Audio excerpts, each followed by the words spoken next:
Jirra jirtu bakka isin jirtan nageenya jiraatu kabajamtootaaf hordoftoota kiyya. Alhamdulillahi rabbil alamin har'a keenne biyyillee nu fudhatte biyyillee nu taate wanni biyya ofii qabuun jiru dhibama malee mi'aa fayyaa hin beekanii beelaan malee mi'aa quufaa hin beekanii jedhanii biyya namaa irratti jechuudha. Biyya teenya ga'uu miti nuusa biyya teenya hin geenyetti rakkinni guddaa waa hedduu hammalataa baane waa hedduu baadhataa baane dhugaadha.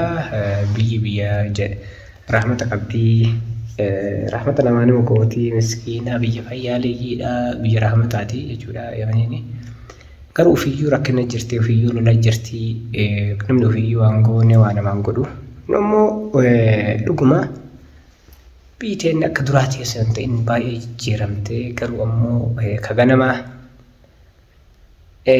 namoota baay'ee beekan namoota ol kaanii horii qofa yaamne abbaadhaaf jechuudha hojii jibbuu irraa kaasee.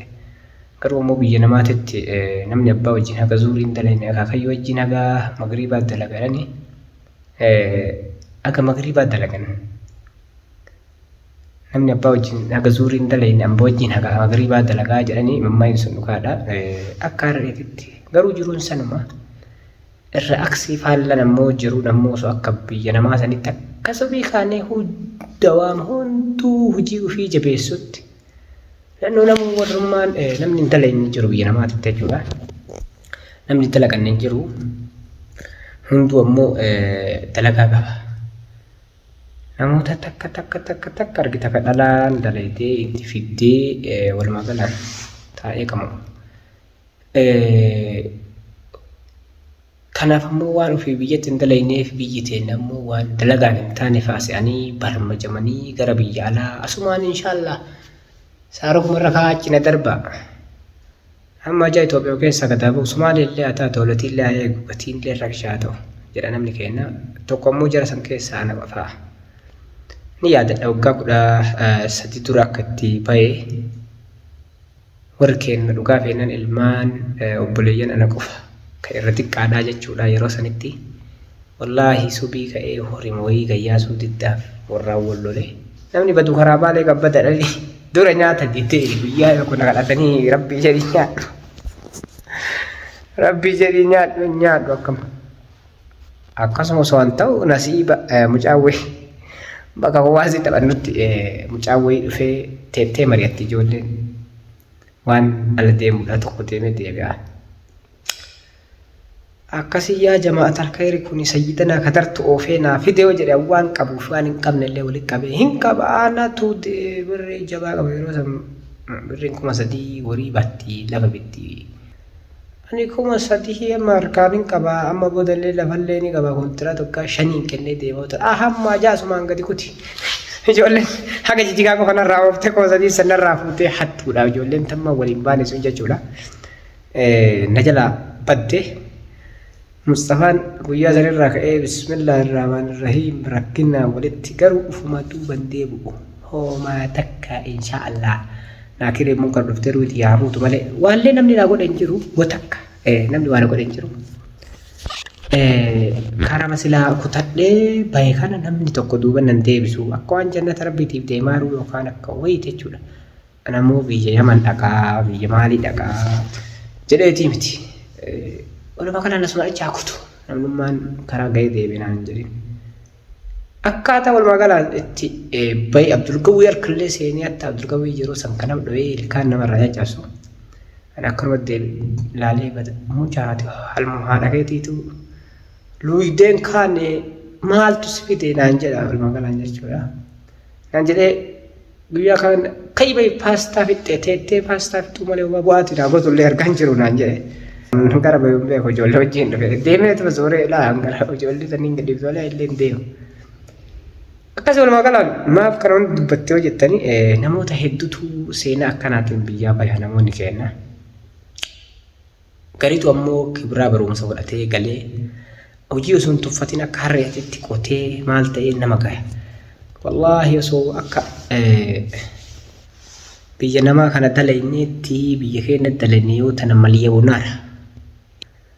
Yeroo sanuu amma ammoo biyya keenya tolte waa hedduutu jijjiirame namni illee ammallee akka duraa sanii miti namni kun barumsa jiruun itti kennitee kun maal ta'e walumaa gala namni dalagaa lukkee irraa kaasee dalagaa alhamdulillah as keenya jechuudha nullee bismillah jennee ammoo hojii eegaluuf deemna. Hojii nammoo mashruuqa banuu deemaa biizinillaahi mashruuqni banuu deemu immoo gaafuma itti dhufne arginaa jechuudha ammaaf immoo waan san sirreessu jira. Osoo kana jedhu immoo waa'ee kiyyaa fi kan daraartuu namoonni baay'ee biyya namaatiyyuu fuutee gattee asitti maali durriyyee maal naan jedhanii tokkoffaa jiruun tuni safaataan taatu taphan taatu jechuudha. Ani nama biraasaa dhugumaa achitti illee nama hedduutu akkasiin jiru nama hin godhanne. Jala deemee jiru isii cinaacha laafaa isii fayyadamanii daleessifatanii nyaachuudhaaf yeroo of waliin dabarsuudhaaf akka jaarsiif hin barbaadin jechuudha barbaada. Ansan argee akka waa hunda keessa isii eegana himattee booda jechuudha. Waliin makamne jechuudha filakheer durumaayyuu walumaa galaa waan kan lafa kaneeti miti waliin makamne waa hunda baree irraa baree Cayoon tun hin jarri tun dhugumaan bultii barbaadamu ni saphatanii osoo jedhan inaada jarri akkami micoota tanarraa waan nyaannee jedhanii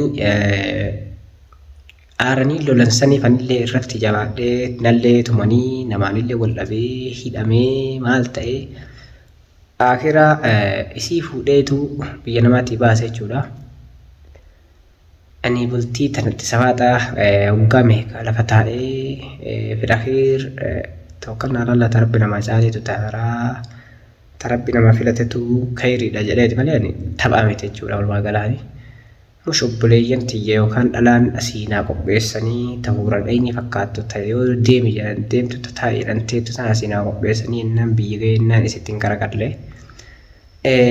Ammallee watakka anu warruma kennaa gadinna hin qabu guyyaa duraa isiniin jedhe san waan hojii haddaattu harkaan qabaa hojii sana immoo gaafa itti milkaa'etti sarpiraayizii isin godhuuf ta'a jechuudha. Warri kennaa hagammaa waan eegaaru jira waan duraan isin himee ture. Isaanirrattuu takkuu gaduun ta'in jechuudha. Har'a gattaa'e saniifuu gaddeebi'ee adaamaa jira amma jechuudha. Maayii kana funtuqa jira Finfinneetti. Waa hojjetu jira. Kanumaafuu daraartuun ammoo saadaan illee ittiin hadaqii akkasiin hin rifanneen aarree kophaa ta'etti itti dhaqee waan isin barbaadde masruufa bakka biqaalaan illee waan isin barbaadde hunda itti kenni namtichi biqaalaatiin akkaawuntii irratti illee mallaqa naqee fi biraa deeme jechuudha. Isitti aareef isiin badduun taatu har'a namni tokko wal jaalatus wal jibbus wal fuudhus walumaa galaadhanii abbaa feetillee jaaladhee illee fuudhu yoo isiillee waan balleessite osoo waan feeteen balleessite akira gabbee daraartuun intala akkanaa jedhee isin irratti hin arrabsu jechuudha. Daraartuun warqiidha. Garuu ammoo warqiillee haa taatu aziizu nafsi yatrukul jamala bimaa hamalaa jedhama ammaa koyeeti. Warri waan kana baruu barbaadan hin eeggattanii yeroo dhiirri tokko haadha ofii manaa ofii yeroo haati manaa namaa takka yoo isaan walitti gabbaatee olla himachuu eegalte yeroo waan inni jaarsin beeyni ollaan dura beekuu eegale marhaban bika fi muntasafal mumiit jedhan mallee mammaaka saffaa warra du'ee keessatti baga nagaan dhufte. Suni ammoo ani dura yeroo dhaga'u namarra jibbaa ture jechuudha. Haati manaatti iyyaa rakkinna isiin qabdu an beekuu qabaa. Yoo namaa wallolli ollaan akkan dhageenye ammoo ani rabbiif jecha jechuudha. Immiidhuu isii tanaa qarabbiin amaanaa rabbiin nu kenne kana miidhuu ni beeka. Ammallee takkuu isiillee na miidhattee nutti hin dubbanne anillee miine. Garuu ammoo amalli kun amala addaati. Mucayyoon tanan durallee heerumtee illee baatu. Jaarsi duraallee akkasi barsiisu. Garuu ani laa bakkattiin sun qaxalaa marii. Ammoo mucayyoon tun dirqiidhaan waan jedhu guutuu inni taati jaarsa keetii jedhee dirqiin hin jirtu filannoo wanni kun amma itti seenaa irra nu hunduu jechuudha. Ilmaan walitti dhallee walloliinsaan ilmaan tun jidduu tana yatiima taatee gargar ba'uu irraa ani ammatti akka kiyyatti amma gargar ba'uu filadha jechuudha. Jibbeetii miti. Takka akka haadha abbaa manaatitti waan an jedhu harfiin takka osoo irraan hir'atiin tole jechuudha. Takka ammoo isiilleen horriyyaa qabdi. Anis horriyyaa qaba. Mallaqa isiirraa nyaachuu barbaadeetii miti. Isiilleen mallaqa narraa nyaachuu barbaadeetii miti. Isiilleen jiruun wajjin ijaarrachuu fi na filatte anis sanii filadhe. Garuu hin taane hunduu laal kabajamaan gargar baa jechuudha uumaa galaan. Waggaa meeqa kophaa taa'ee filakiir tana'a jechuun tawaan an isin walumaa galaan shari'aatti irratti jechuudha. Haati manaa ofii eebii jaarsaatu jechuudha. Eebii jaarsaatu gabbaateen dubbattu. Eebii ofiillee jaarsatti himatti rakkina ofiillee jaarsatti himatti ollatti ni himattu. Ta'ullatti himattu sun ammoo waa hedduu walumaa galaan shari'aallee waa hedduu dubbatee ture ammaaf irra hin deebi'u. Dubartii shanii herreegee ture jechuudha. Shari'aan waan akkanaa kana dubartii akkanaa kana yoo ati jaarsa akkana taate ati dayyuu seedhaa jedhee albarraaqaa washaddaaqa walla maali nama shanii amma dubbadhu. Shanii san keessa yoo takka si mudatan sirreessuu yaalii gootaa yoo mudatuu baatan ammoo akkasii waliin jiraatte jiru xiqqeennaa bismillaahi jettee eegaluudha yookaan ammoo ofii yeroon dhaqqabuudha. Kanaaf ammoo kabajamtoota furdiftoota kiyyaan ammallee waan jenne ammallee wanta kan jenne jechuudha. Karaa shari'aatitti karaa sunnatallaa karaa musliimni jedhu sanitti kan jettee akka jaarsaaf jaartee jetti. Wajjin deemi jedhee malee waan biraan jenneeni sun dhabamnaan ammoo anatu karaan kanarraa nuukaa maaltu jira jedhee filata jechuudha. Namni tokko bultii tiyyaallee nan barsiisu. Naaf yaadanii namni hedduu naaf cinqamaniiti ammallee namni naaf cinqamee namni naaf yaada naafillee namni yaada taraartuufillee namni yaada hundi keessan galatuumaa isiniin jedha. Akka obbolummaan musliimaa walirraa qabnutu tana. Saniin aartanii naafillee aartan isiillee yeroo waa balleessitu garuu ammoo isiillee itti fakkaateeti balleessaa kana. Nan duraa ilmoon garaa jiru jira jechuu jira walumaa galatti ilmummaa wayiitu garaan jiru na fakkaate. Garuu akka ilmoon garaan jirre maaf Mustafaan sobamaa maaf kijibaan gammachiifamee wanni ta'a. Wanni akkanaa kun osoo si taate akkami osoo obboleeyyan teessan taate akkami. Isin hin aarsitu yoo ilmoo garaan jirre garaa jira garaa ol ofisii qaba jedhanii sababa isiitiif hidhamee sababa isiitiif maal ta'e walumaa galatti.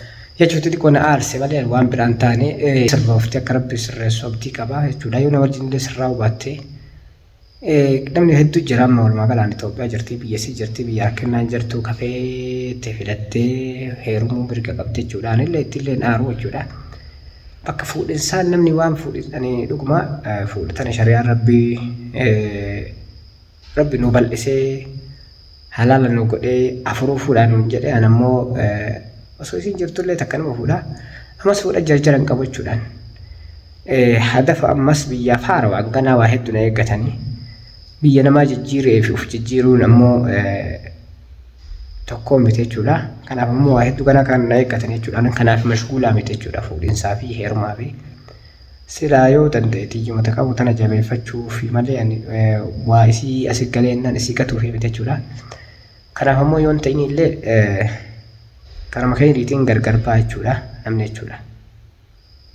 Yoo waliin galin illee karaa keeniitiin gadhiisaa jedha quraanatu jedha jechuudha. Kanaaf ammoo kabajamtoota bultoota keessanitti illee dheeressee kabajamtoota keenya xumuraa wajjin turtan galata waa horaa bulaa. Assalaamu alaykum warahmatullahi wabarakatuh. Bye.